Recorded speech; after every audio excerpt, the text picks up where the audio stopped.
First, let's explain how the scoring system works. Wow, I am really slacking my home chair. This is a scorecard. I really am slacking here with explaining all of these things. Scoring of golf works where you actually want minus numbers.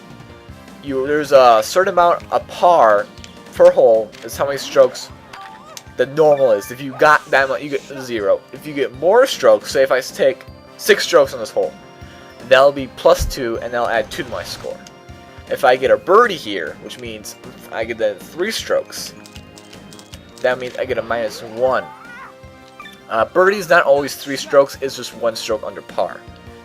Albatross, Albatross is 3 under par. Actually, hole-in-one is so you get the ball in a hole-in-one. If it's a par 5 and you get it in 2, that's 3 under, that's an albatross. If you get it in 2 on par 4, that's an eagle, because that's -2. If you get a 4, if you get a 3 on a par 3, that's just par. If you get a 2 on a par 3, I'm making this sound really more complicated than it is. Basically, if you get 1 under, it's a birdie. If you get 2 under, if you get it as an eagle. 3 under is an albatross, and 4 under doesn't exist because it's only par 3, par 4, and par 5. And that would be therefore hole-in-one if you got a -4. A little too much power there. Now if you see when he's putting here, these lines, that shows the ball will roll. So you see this ball is going to roll a little bit to the left, the right, so I better aim to the left. I still missed. Now, I thought I had a little more power on it. I thought the hill's going to take a little bit more. The hill also affects your putting, because if you're putting uphill, well then it's a certain speed. If you're putting downhill, then again it's a different speed. This is actually a hole I got a hole-in-one on. I think that's why the things are green. Oh, gold. So I got a hole in there. Anyways. When you replays are saved, so I might want to show off my hole-in-one here. Replay later on. Ooh, wow, pin shot. Pin shot means you hit the pin, which actually is sometimes very unfortunate, because look, here, I'm in the rough here, and I got to kind of whack myself out of this. Or I could do that, that's a chip it, which means you chip that out from the chip is when you're off the green and you're trying to get on the green. That's what a chip is called. Sometimes it's also called an approach. That's usually when you're a little bit farther back, say like 60 yards away. That's usually an approach shot. Chip shot would more like be 10. That's more of a chip. 10 is more likely chip, and 6 is just an approach. Now, there's another course here, another hole here of a shortcut. I don't think I can get it through here though. Nope. Can I do that? Nope. Can I just shove? I want to shove one. You know what? Let's put ourselves a challenge. We're gonna do this. Well, that's gonna hit the tree. Yep. Deep. I'm in the rough and a bunch of trees. Yeah, it's not gonna work.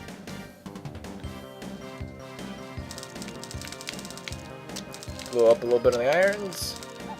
Kick it old school.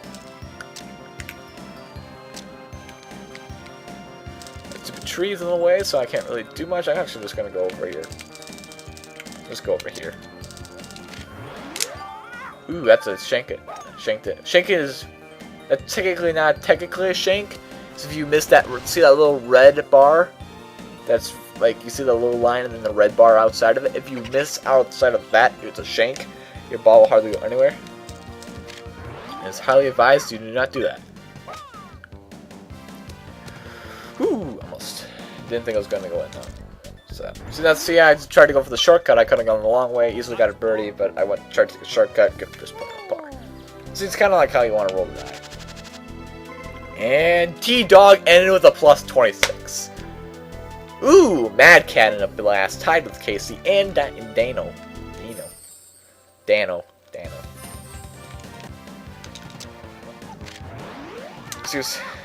See the bottom right corner is the amount, the full power it'll get.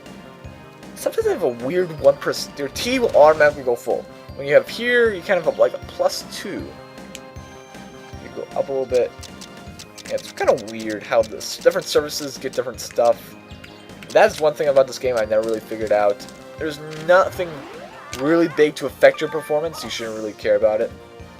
I never really matter. But usually, I assume it's bound resistance because when bunkers, that number is really high. So after you putt, it goes changes. So I don't know. I really never got that. That analytically knowledgeable. Got 4 more holes here. My voice is getting tired. So I just tried to throw every little bit of knowledge in this golf so I could right first off. So if you were confused and I didn't explain anything properly, you felt like I'll explain it again. My dad loves watching golf. I do not like watching golf. I'm just not a person who likes to watch golf. I do like the concept of all different people competing against each other. I like when a bunch of people compete at the same time. I also like NASCAR racing, because that's a lot of people competing against each other at the same time. That's 43 people competing against each other at the same time. I mean, that's nice. But, see, like, I mean, we have like 30 people in this, so you can kind of watch each person. It's kind of interesting to do that. However, watching them play themselves is actually not that interesting. I mean, they take forever I'm doing this really, really fast. If you ever watch Real Life Golf, it's not this fast. It's like, be like, okay, measure up the shot. Turn. Okay, measure up again. A little more time, look up right with right. Someone made some noise, wait a little longer. Look around again. Check for the distance. Check for the wind. Check for the air conditions. See if anything's wrong. Pick my nose. Breathe. Then putt. I mean, that's just how it would normally go for that long of just normal putt. I mean, in video games, in real life, in mini golf, I just go. Probably why I don't win. I mean, mini golf, not this. I'm gonna win this, hands down. I could skip the last hole and I would still win. But, yeah. Mini golf, I usually don't win. Actually, that's a story for a different time. Because I really probably gonna run out of stuff to talk about. Because, well, I kind of explained the whole entire rules, and besides, talk about the rules of golf. There isn't a lot to talk about golf. So it's getting eagle putt. I mean, I can get minus 15. It's pretty dang good. This is the easiest hole, however, so even though the person says plus 6. Now, if you go back a little bit, you saw the 3rd place is Bomb-Omb.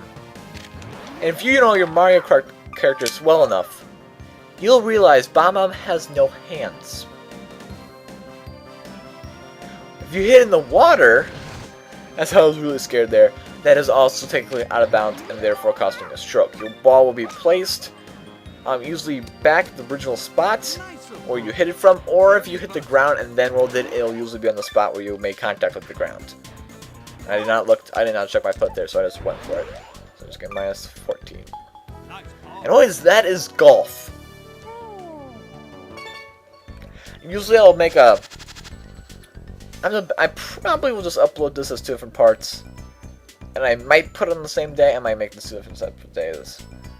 I'll probably most of the time do it the same day. But this I just filmed this late. This is 9:25 at night. I do that. I film like right around 9 and then edit and then publish it and then put it on YouTube. That's why. This is what I do. I'm sorry my voice sounds really weird with the mic. Last video had that problem. I'm sorry. I kind of just made it into a joke. You can definitely come. And then little victories animation! So again, I don't like this. The little touches with just every character's unique animation. I mean, that's nice. I wish more people. I mean, it's nice. I like that. Anyways, that's just hole 1, round 1. See you next time for, let's see if I can remember it, Lakitu something. Don't remember the second word. And I leave you with me getting hole in 1. Good night, everyone.